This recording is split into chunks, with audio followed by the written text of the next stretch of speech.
Hello everyone, welcome to Concepts. On the first one we tackled Lobola, and yeah, we're not gonna be doing part 2 until maybe there's a demand for that. I'm not sure, but the response was awesome.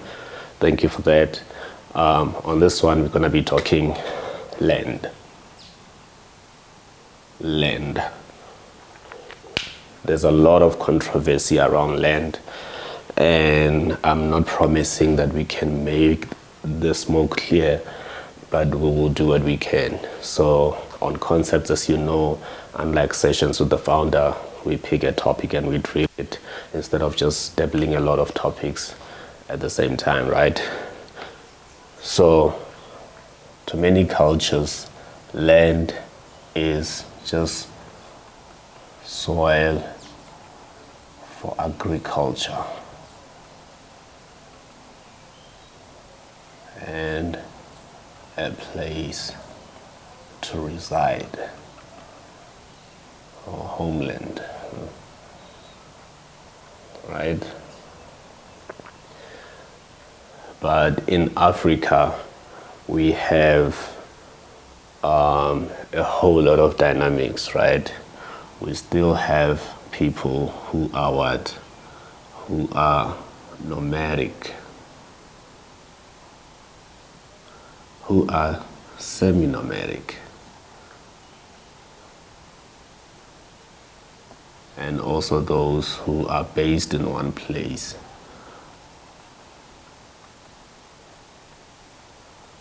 Right? So there are governments that have been able to preserve the nomadic people. Nomadic people don't subscribe, does not subscribe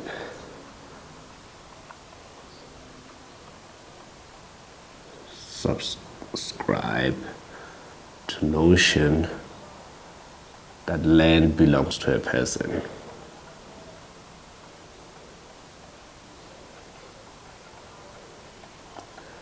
To a person, right? So a lot of camel grazers move around all year round, depending on where the grazing is. And big ups to countries that have preserved the nomads. So they don't believe that land belongs to anyone. In fact, they can set camp wherever they want to set camp and be able to feed their animals. It's not a lot of countries that have done able to preserve these people. That is why I'm saying big ups to them. And we're gonna tackle it a bit later on where conflict started, right? Then we have the semi-nomads. The semi-nomads live in villages, but they graze their animals outside villages.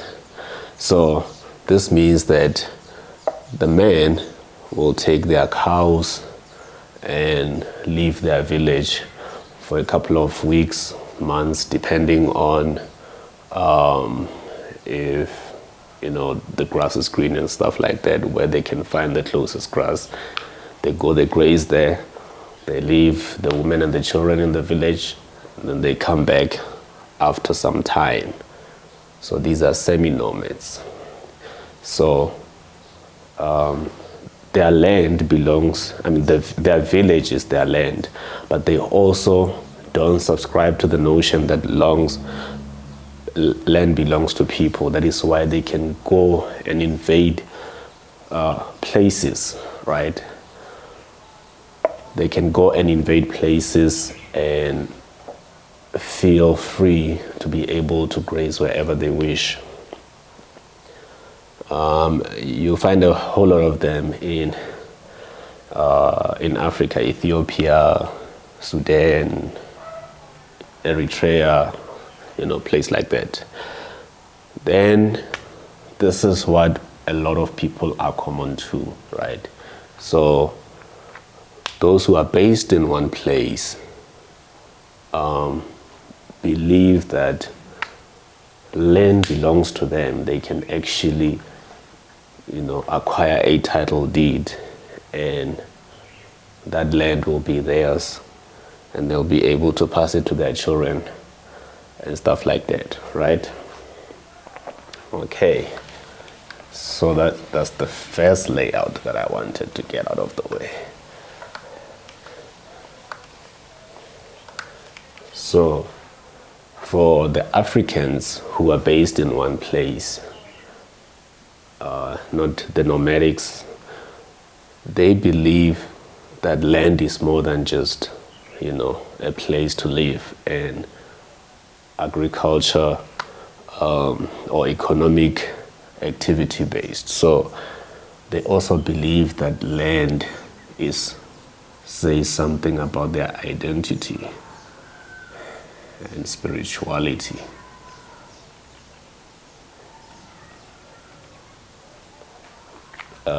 President Vladimir Putin said something, and I'm gonna paraphrase. He said that, Africans don't want to live in Africa when they have money. So they will travel to Europe, they will go to Dubai, spend their money there, and then when they die, they want to what? Get buried in Africa. So we're speaking burial. So he said, Africa is a gravesite. I know a lot of people were offended by that, but I do understand where he's coming from. I want to tackle, why do Africans believe they should be buried in their native land or next to their forefathers.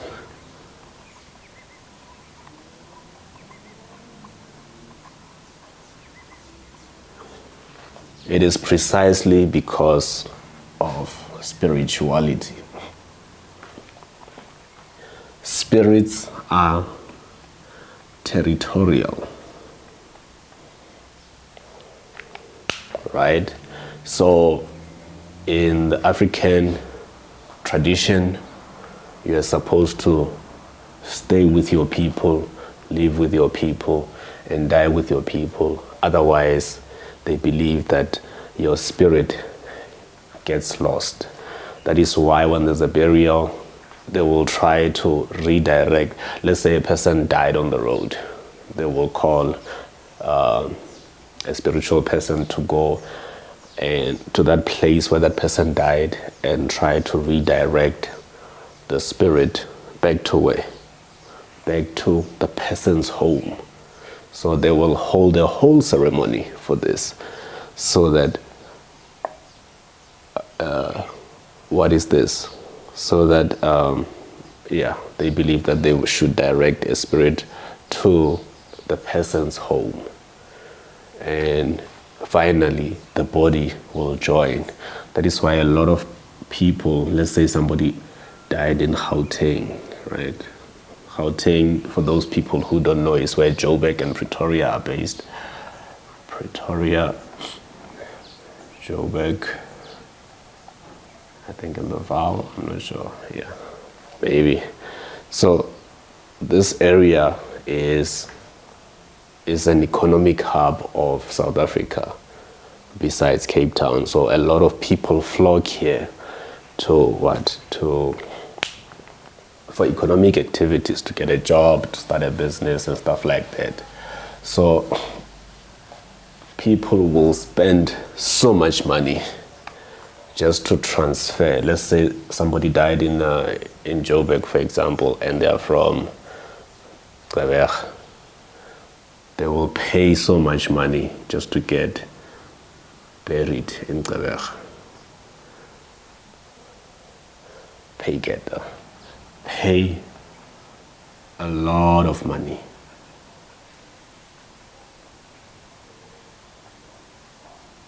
just to be buried next to their forefathers. So if President Vladimir Putin understood this, he would know why a whole lot of Africans want to be buried in Africa. And now, another sensitive issue comes in. Cremation, right? So if spirits are territorial according to the African tradition, and the person has to be buried next to their forefathers, what do we say about cremation? Like I said, in the African tradition, people don't believe in cremation. In fact, even bodies that were infected with Ebola were not cremated. There was a gravesite where there was burial. This also has to do with what?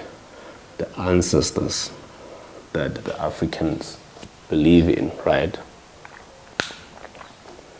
So if you're cremating a body, it's taboo in Africa. It's normal in India because, yeah, it is normal in India. You'll find it everywhere.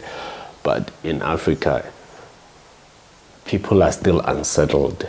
Even if you're not proposing it to them, you are doing it yourself, you just want to cremate and put the ashes somewhere, they still feel offended, right? So that progress might take a long time. But anyway, I'm not there, right? So cremation versus burial, the Africans believe in this. Why? Because of land that gives them identity, spirituality. Wonderful. So, like I said, spirits are territorial, and the custodian of the traditions and rituals of the spirits is the king. A spiritual person will be able to identify a king in the spirit. A king that is called. Being a king is a spiritual calling, right? But there are kings who were put by the colonials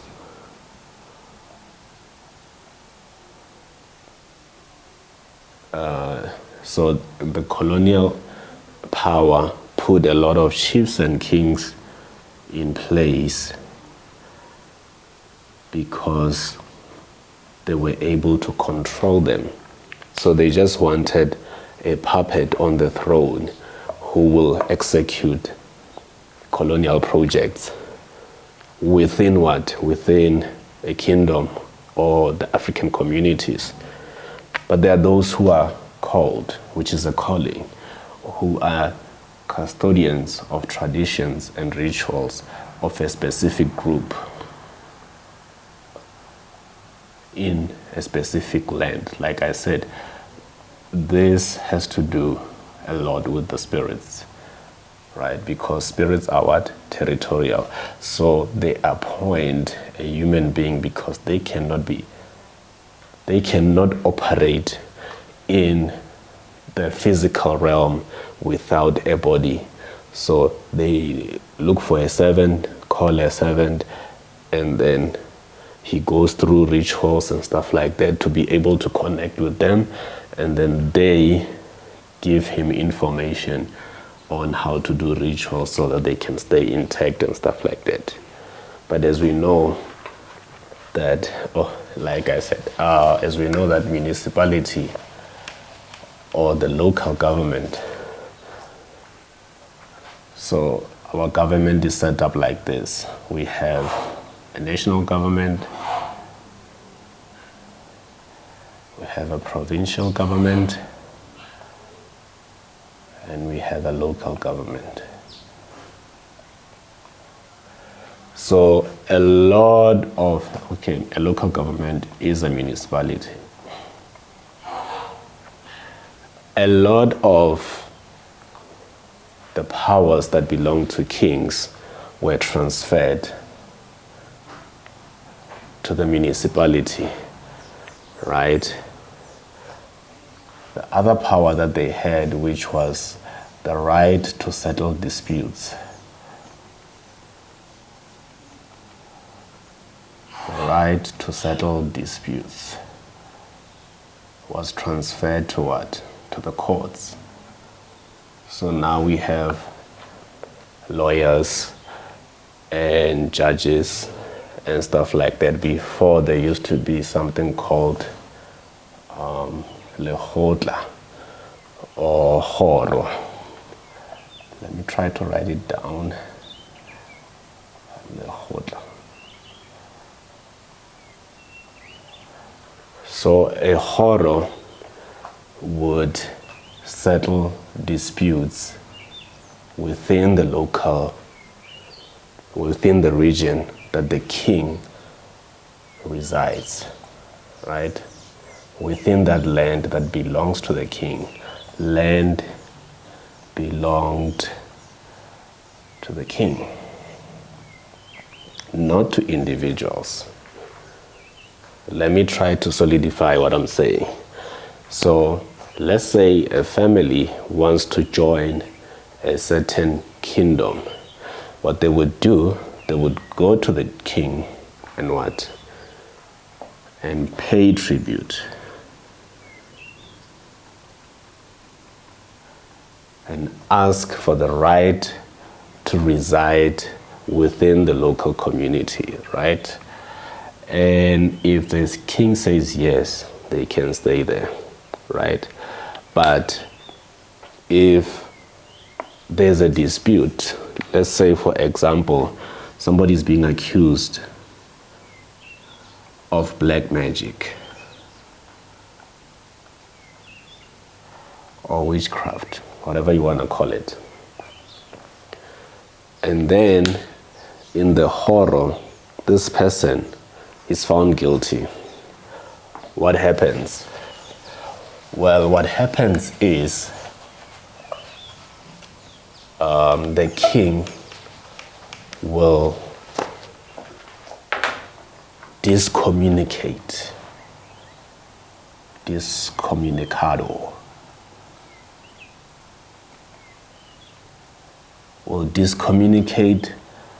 the person who was found guilty from the village, from that specific land. And it was believed that they don't want anything to do with black magic because it contaminates the land. Or now this person who's invoking different spirits in a place that is that has its own spirits that are territorial. Now there's a conflict, there's war, and with that you cannot stay in the same land as this person. So when you look at the story of Moses, he is told that take off your shoes because you are stepping on what? Stepping on holy land.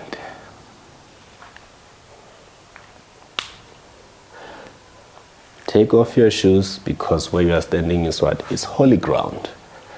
So, like I said, a spiritual person will be able to see where is contaminated and where is not contaminated.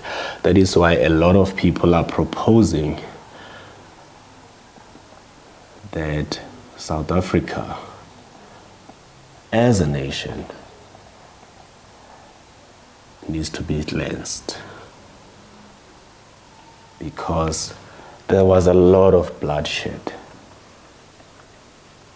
We know our history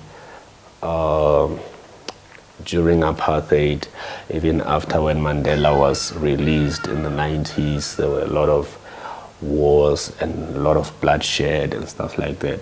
So a lot of people believe that our land is contaminated in the spiritual sense. So it needs to be what? to be cleansed so that a lot of things can be what? Can be achieved. So they believe there's a lot of conflict in the spirit that is stopping South Africans to do even greater things. What does it mean to be discommunicated? It means that you are forced removal actually. I think forced is a keyword from the community.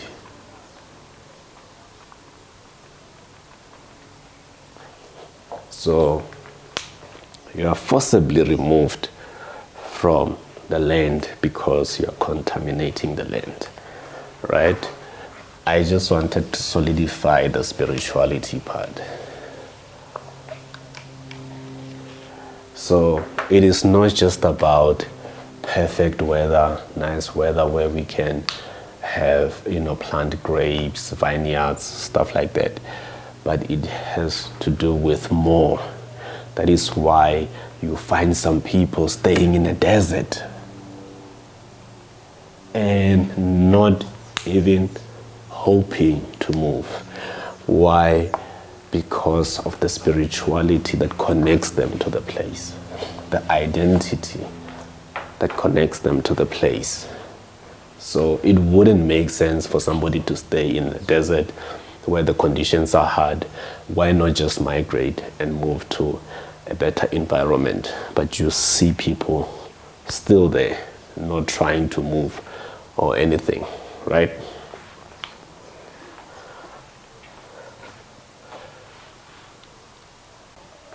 So we're gonna fast forward to 1962.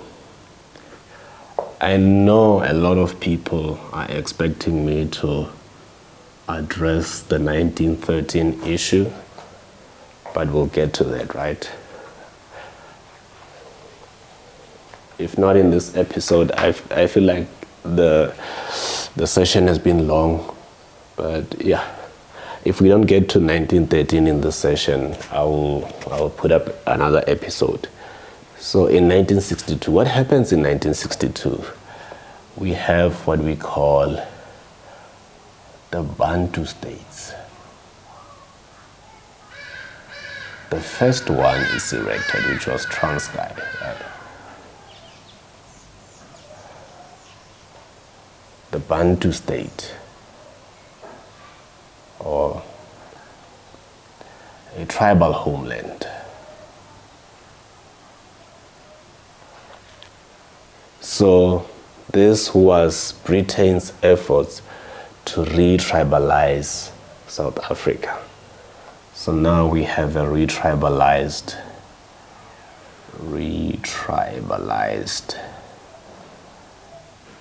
South Africa.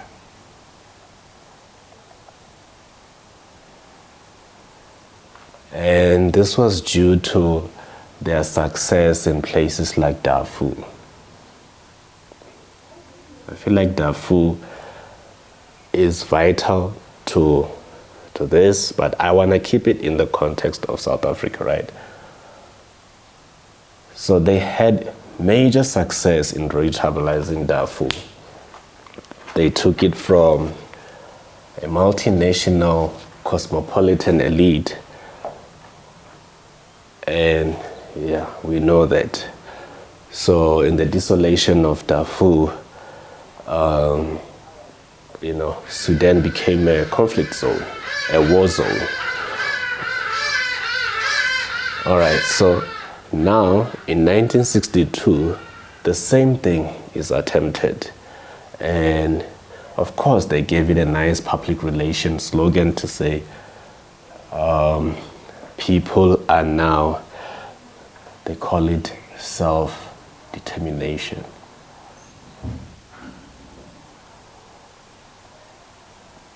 Saying, hey, we're giving power back to the people and they will be able to determine their own destinies, stuff like that. It's nothing but public relation. But what was happening was they were removing Black South Africans from key areas black South Africans from key areas where there is a lot of economics, wealth, and stuff like that. So they call it self-determination, but all they wanted was to retribalize. In retribalizing, this means that a Xhosa goes to a certain homeland, a Zulu, another, Venda, another. Then you end up having Transkei, Botswana, and stuff like that. This causes people not to unite. So they understand that united people stand. And these people are majority. If they can stand together and unite against us as the minority, we're gonna lose our power. Now I wanna address the Bantu. We are not the Bantu. We are not Bantu people. Bantu comes from a word, Abantu, right? Because Abantu means people, for those who don't know. Because white people did not understand that when we're saying Abantu, meaning people in general, they thought that we're referring to ourselves. So they just called us Bantu. But we are not that. We know that in the South African region, there were 3 brothers who gave birth to the Ngunis, who gave birth to the Khoikhoi, and who gave birth to the Bushmen. So the 3 brothers were in the southern hemisphere. In the Nguni, the biggest empire or power was Swaziland.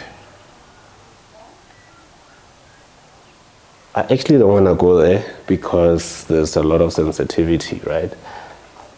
Let me scrap it.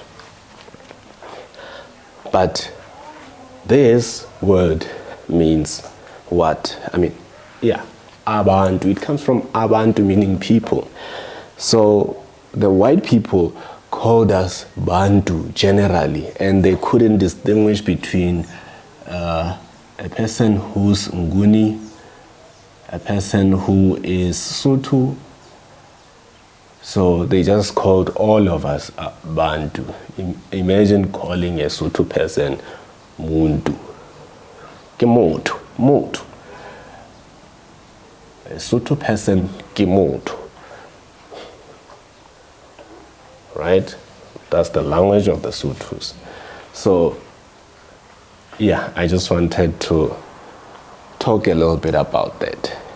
So, the Bantu state were an effort to re-tribalize South Africa. And South Africa was re-tribalized.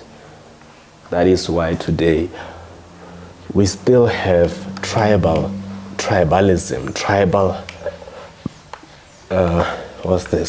mindset. You'll find a person being ridiculed just because they're Tsonga, or just because of a Mulovedu, a certain dialect in the Bedi. They ridicule you because of your language and stuff like that, and we want to fight each other on businesses to say, no, this place is only for the Zulus, this place is only for the Bedis. That is, it is a result of the Bantu state, the retribalizing of South Africa. So even today, we're still unable to overcome.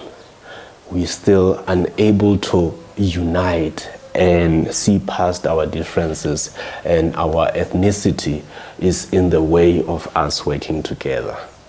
I don't want to work with you just because you are Tswana, you know. The Tswanas belong to where? To Mahikeng, you know, Rusty Dusty, Rustenburg, somewhere there. So you must go back to Rusty Dusty. I don't work with the Tswanas and stuff like that. So just as Sudan ended up as a war zone, we are a war zone of our own. Not the one with arms or guns or killings and rapes and stuff like that, but the one of intellect. So SA, South Africa, we are at war. And we still cannot collaborate because of it. So what the government in 1962 have introduced is still affecting us today, right? So yeah, in 1962, we have the Bantu land, the Transkei. Go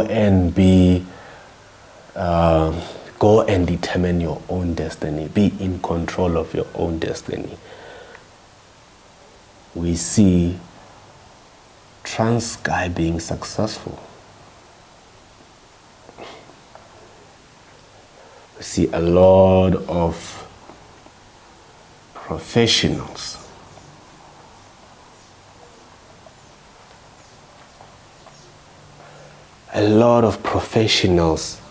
being groomed, and General Bantu Holomisa is key to this. But I feel like we are moving away from the land, right? I want to talk more about the land. Let's go back to the nomadic, semi-nomadic, and those who are based in one place. I don't want to drift away from the main topic because we're going to end up talking about other things. We can talk about them another time, based in one place. So now,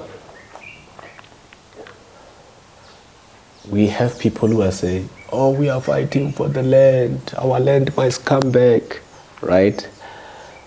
And in this, the settlers who owns a big part of the land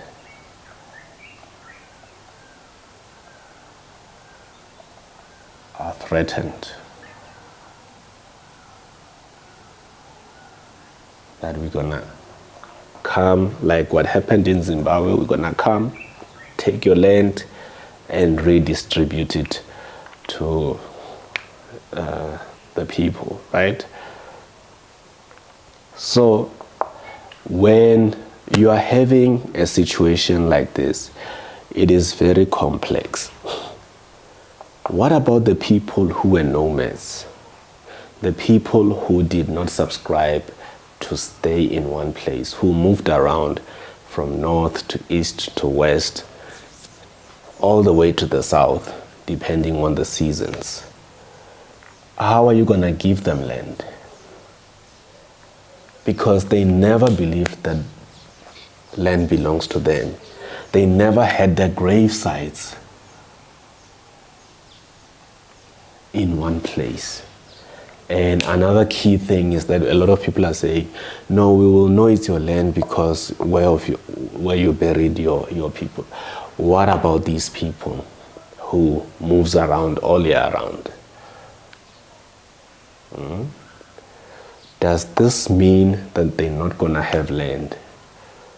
When you look at Sudan, the people who were very upset were nomadic. So these are the people who never subscribed that land belongs to them.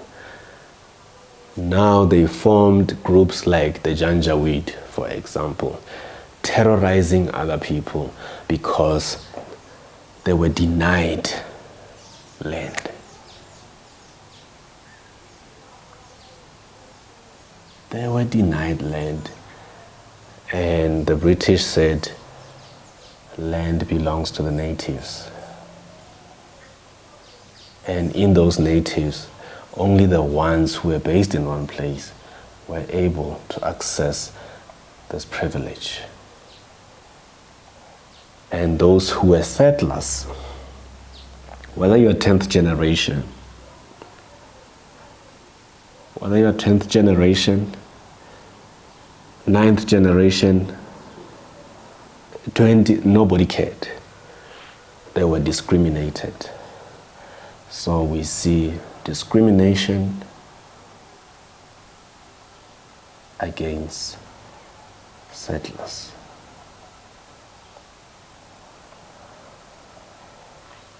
And if you look at the kingdom of Fanj, the kingdom of Darfur, these were enslaving powers. What does this mean?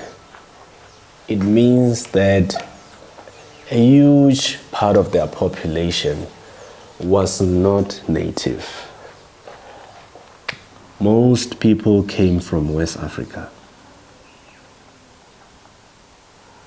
Others came from Turkey or the Arab world. Let's just say Arab world because there were a bunch of them. So there is a period in the kingdom of Fanj where the kingdom of Fanj in Africa is conquered by the Arabs. This is Sudan. Fanj is in Sudan. We are talking Sudan context. I know there is a period in Egypt where, of course, the Arabs conquers Egypt and they take over Egypt. But we are talking specifically of Sudan for, just to tackle these three people. So what about the Arabs?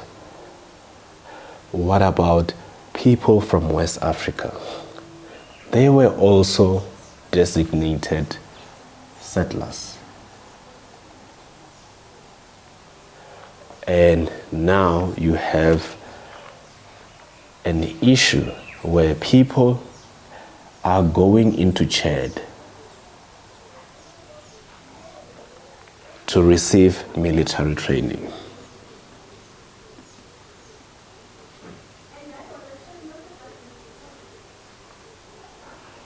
Why?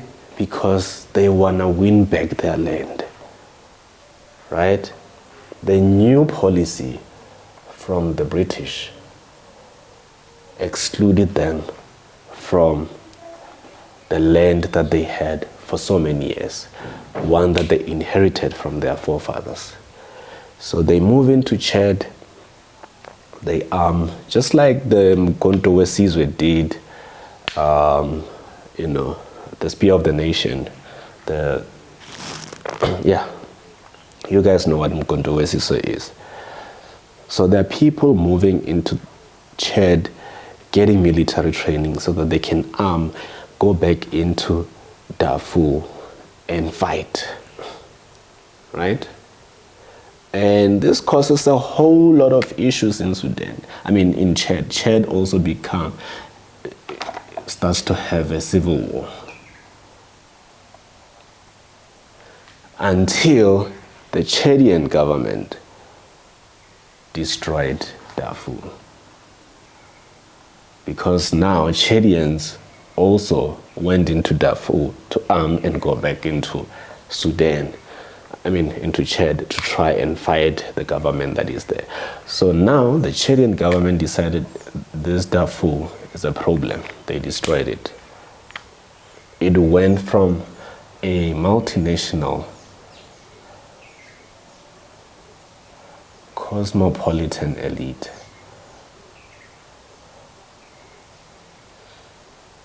that is prosperous, prosperity, and powerful militarily,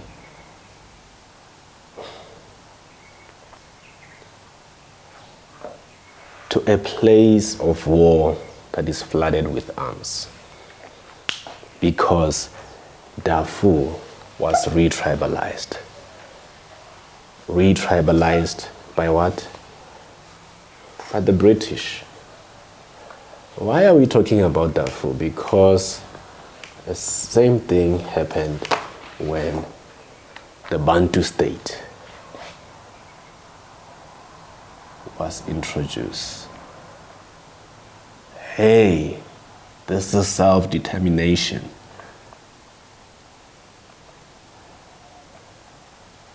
Take control of your own destiny.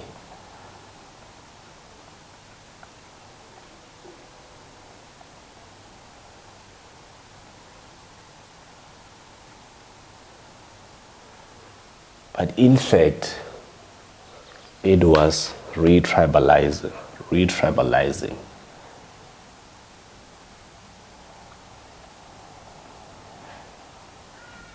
So it may not have played out like it did in Darfur, but it also caused issues.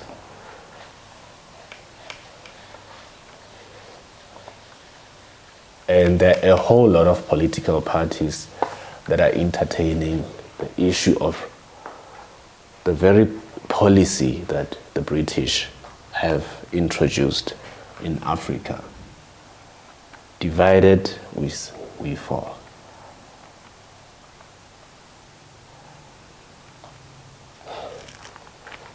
Okay, I'm gonna stop the video here. We're gonna have a part 2 of land. But from this, we gather that land is not just a place of agriculture. Agriculture is nice, it sustains us, but the African has more use for land than just agrarian. There's so much more that we'll dive into in part 2. All right, so this is Concepts. If you have any questions, you know what to do. Let me know. And yeah, like, subscribe, comment, share with your friends. Mr. R, baby, I'm out.